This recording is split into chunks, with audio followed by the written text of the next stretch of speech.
नमस्कार दोस्तों, मैं सतीश कुमार वर्मा आज आपके लिए लेकर आया हूँ पावर टिलर में हम लोग टैपेट सेटिंग कैसे करते हैं। जब भी इंजन को खोला जाता है या टॉप ओवरऑलिंग या मेजर ओवरऑलिंग की जाती है तो उसमें हमें क्या करना पड़ता है कि टैपेट को मिलाना पड़ता है।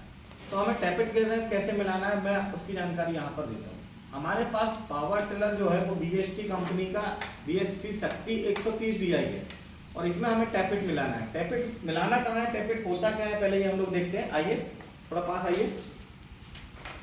ये जो हमारा रॉकर बॉक्स कवर होता है, कवर खोलने के बाद जो आपको ये अरेंजमेंट आपको दिख रहा है, इसमें ये जो रॉकर आर्म है और ये जो वाल्व है, जैसे सपोज मैं कोई रॉड डाल के दिखाता हूँ, ये जो क्लियरेंस आपको दिख रहा है, रॉकर आर्म की टिप और वाल्व की टिप, इन दोनों के बीच का जो क्लियरेंस होता है वो टैपेट क्लियरेंस कहलाता है। टैपेट क्लियरेंस इंजन में बहुत ज़रूरी होता है कि जो निर्धारित होता है उसे हमें सेट करना होता है। अगर टैपेट क्लियरेंस कम होगा तो समय से पहले वाल्व ओपन होंगे और बाद में बंद होंगे, और टैपेट क्लियरेंस अगर ज़्यादा होगा तो वाल्व देरी से खुलेंगे और जल्दी बंद होंगे। ये चीज़ों को मिलाने के लिए हमें टैपेट की सेटिंग करना बहुत ज़रूरी होता है। अब जब टैपेट हम लोग मिलाते हैं तो टैपेट इनलेट वाल्व और एग्जॉस्ट वाल्व का होता है। तो सबसे पहले हमें ये देखना है कि हमारे इसमें इनलेट वाल्व कौन सा है और एग्जॉस्ट वाल्व कौन सा है। तो ये कंफ्यूज वाला सिस्टम रहता है कि भाई इनलेट वाल्व कौन सा है और एग्जॉस्ट वाल्व कौन सा है। तो दो तरीके से हम लोग इसे पता कर सकते हैं। पहला तरीका ये है, जिस वाल्व के सामने जो लगा हो, जैसे ये जो वाल्व दिख रहा है ना, इसके यहाँ पर एग्जॉस्ट मैनिफोल्ड लगा हुआ है। क्या लगा हुआ है? Exhaust manifold. तो ये हमारा एग्जॉस्ट वाल्व होगा, ये हमारा क्या होगा? एग्जॉस्ट वाल्व होगा। और यहाँ पर हमारा एयर क्लीनर लगा हुआ है तो ये हमारा इनलेट वाल्व होगा। ये तरीके से हम लोग इनलेट वाल्व और एग्जॉस्ट वाल्व को पता कर सकते हैं। अगर ये भी ना हो तो हमें क्या करना है? फ्लाईव्हील को रोटेट करना है। देखिए, फ्लाईव्हील को रोटेट करना है। किस साइड रोटेट करना है? जिस डायरेक्शन में हम लोग वो घूमता है उस डायरेक्शन में घुमा के हमें क्या करना है? दोनों वाल्व की डाइसिंग पोजीशन लेके आना है। ये जो पोजीशन आपको दिख रही है, ये पोजीशन कहलाती है डाइसिंग पोजीशन। डाइसिंग पोजीशन के बाद जो सबसे पहला वाल्व दबेगा, मतलब नीचे बैठेगा, उसको बोलेंगे हम लोग इनलेट वाल्व, और ये हमारा एग्जॉस्ट वाल्व है। ध्यान रखिएगा, आपको सबसे पहले डाइसिंग पोजीशन लेके आनी है, एक वाल्व का बंद होना, एक वाल्व का खुलना। ठीक है, इस डाइसिंग पोजीशन के बाद सबसे पहला वाल्व जो दबेगा वो कहलाएगा हमारा inlet valve.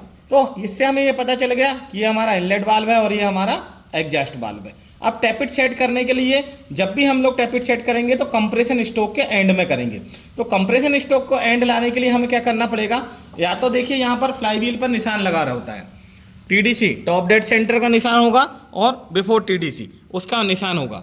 Top dead centre TDC और ये बिफोर TDC मतलब फ्यूल की टाइमिंग जिसको बोलते हैं, उसका निशान होगा। तो हमें क्या करना है? फ्लाईव्हील को घुमा के सबसे पहले, जब भी आप करें तो फ्लाईव्हील को घुमा के सबसे पहले हम क्या लेके आए? डाइसिंग पोजीशन लेके आए। ये कहलाती है डाइसिंग पोजीशन। टैपेट मिलाना हो तो फ्लाईव्हील को घुमा के डाइसिंग पोजीशन लेके आए। डाइसिंग पोजीशन लाने के बाद यहाँ देखिए, ये मार्क मिट गए, मुझे नहीं पता, लेकिन मैं क्या कर रहा हूँ? डाइसिंग पोजीशन लाके फिर मैं एक मार्क बॉडी पे लगाता हूँ और एक बार फ्लाईव्हील पे लगाता हूँ, और फिर फ्लाईव्हील को फिर पूरा एक चक्कर घुमाऊंगा। घुमाइए। जो फ्लाईव्हील को मैं घुमा रहा हूँ इसका मतलब ये हुआ कि ये कंप्रेशन स्ट्रोक के एंड में है। कंप्रेशन स्ट्रोक के एंड में, कंप्रेशन स्ट्रोक के एंड में दोनों पुश रॉड फ्री रहेगी। दोनों पुश रॉड क्या रहेगी? हमारी फ्री रहेगी। ये दोनों पुश रॉड हमारी फ्री रहेगी। फिर हमें क्या करना है? टैपेट की सेटिंग करनी है। एक बार मैं और रिपीट करता हूं, अगर आप चाहें तो मैं एक बार और रिपीट करता हूं। देखिएगा, सबसे पहले फ्लाईव्हील को घुमा के डाइसिंग पोजीशन लेके आए रॉकर आर्म की, ये डाइसिंग पोजीशन हो गई। ये देखिए, एक वाल्व का बंद होना, एक वाल्व का खुलना। डाइसिंग पोजीशन के बाद फ्लाईव्हील पे एक निशान लगा लें, एक फ्लाईव्हील पर निशान लगा लें और एक बॉडी पर निशान लगा लें। अब क्या करें? इस निशान से हमें एक बार पूरा का पूरा पहिया को घुमाना है, फ्लाईव्हील को घुमाना है। फ्लाईव्हील को घुमा दिया हमने और ये हमारा हो गया फ्लाईव्हील का मार्क, जो हमने घुमाया था वो मिलाया था, ये हम लोगों को मिल गया। अब ये आ गया कंप्रेशन स्ट्रोक के एंड में। कंप्रेशन स्ट्रोक के एंड की पहचान क्या होगी? दोनों पुश रॉड यहाँ पर फ्री रहेगी। अब हमें क्या करना है? फिलर गेज लेना है। ये हमारे पास फिलर गेज है। हर कंपनियां अपना टैपेट क्लियरेंस अलग अलग देती है। ये BST का पुराना मॉडल है तो इसका जो टैपेट क्लियरेंस है इनलेट वाल्व का 0.35 mm है और एग्जॉस्ट वाल्व का 0.40 mm है, मतलब 0.35 0.40 इसका टैपेट क्लियरेंस है। अब हमें टैपेट क्लियरेंस करना है, तो टैपेट क्लियरेंस करने के लिए हमें फिलर गेज की आवश्यकता होगी। ये हमारा देखिए, इधर बताइए थोड़ा, ये फिलर गेज की आवश्यकता होगी, एक स्पिनर की आवश्यकता होगी और एक स्क्रू ड्राइवर की आवश्यकता होगी। अभी इंजन पीछे की तरफ शिफ्ट है इसलिए छोटा स्क्रू ड्राइवर लगा रहा हूँ, बड़ा होगा तो आगे की तरफ हम लोग इसे शिफ्ट कर सकते हैं। प्रोसेस हम सारी कर चुके हैं। तो हम सबसे पहले क्या करते हैं, इनलेट वाल्व का क्लियरेंस मिलाते हैं। हमें सबसे पहले नट को ढीला करना है। ये देखिए नट को मैंने जैसे ढीला करा तो यहाँ पर आप देखें इन दोनों के बीच में क्लियरेंस बढ़ गया। फिर अपनी एक साथी की सहायता आपको लेना है और ये फिलर गेज लेना है। तो फिलर गेज की कितनी पत्ती लेनी है इसमें लिखा हुआ है, देखिए 35, यहाँ देखिए 0.35 लिखा हुआ है और यहाँ 0.40 लिखा हुआ है। तो ये 35 और देखिए थोड़ा सा अभी जंग लग गई है, यहाँ पर लिखा हुआ है। तो 0.35 mm की हमने पत्ती ली है और इनलेट की हमें सेटिंग करनी है। तो इनलेट की सेटिंग करने के लिए यहाँ पर मुझे लगाना है, देख रहे हैं, यहाँ पर मुझे लगाना है रॉकर आर्म की टिप और वाल्व की टिप के बीच में, और एक साथी की सहायता से उसको स्पिनर देना है ताकि वो क्या कर सके, यहाँ से एडजस्टिंग स्क्रू को लूज करें। लूज करेंगे तो गैप बढ़ेगा, देखिए आपको यहाँ दिख रहा होगा ना।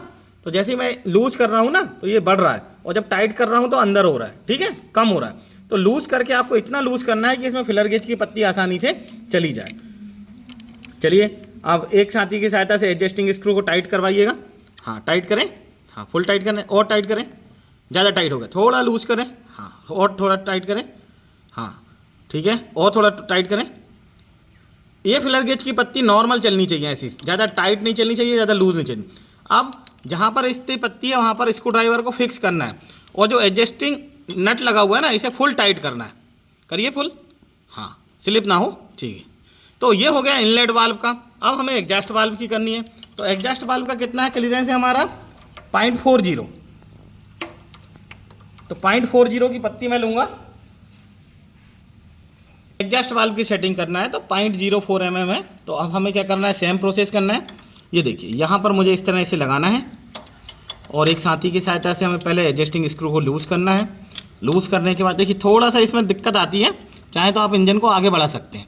इसको रोटेट करें, थोड़ा लूज बाहर निकालिए, मैं इसको लूज करता हूँ। देखिए लूज करने से बढ़ रहा है, और यहाँ से इसे जब टाइट कर रहा हूँ तो यहाँ पर देखिए पत्ती टाइट हो रही है।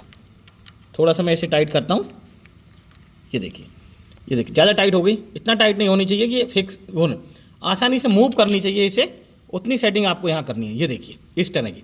चलिए लगाइए इसमें स्पिनर, स्क्रू ड्राइवर को यहाँ पकड़िएगा, हाँ थोड़ा, हाँ और टाइट, थोड़ा सा, हाँ ज़्यादा टाइट हो गई थोड़ी। हाँ चलिए चलाइए, हाँ कोई बात नहीं, चलाइए, हाँ फुल टाइट करिए, हाँ करिए, दिख रहा है ना आपको। हाँ बड़ी आसानी से आप टैपिट क्लियरेंस घर पर मिला सकते हैं।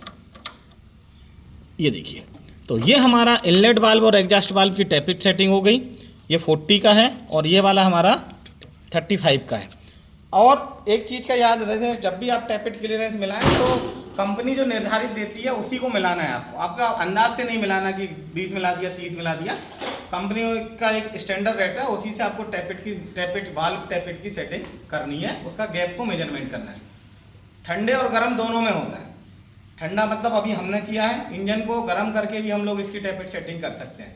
ठीक है दोस्तों, मेरे द्वारा दी गई जानकारी आपको कैसी लगी कृपया कमेंट्स बॉक्स में लिखकर बताएं। जय हिंद, जय भारत, जय श्री राम।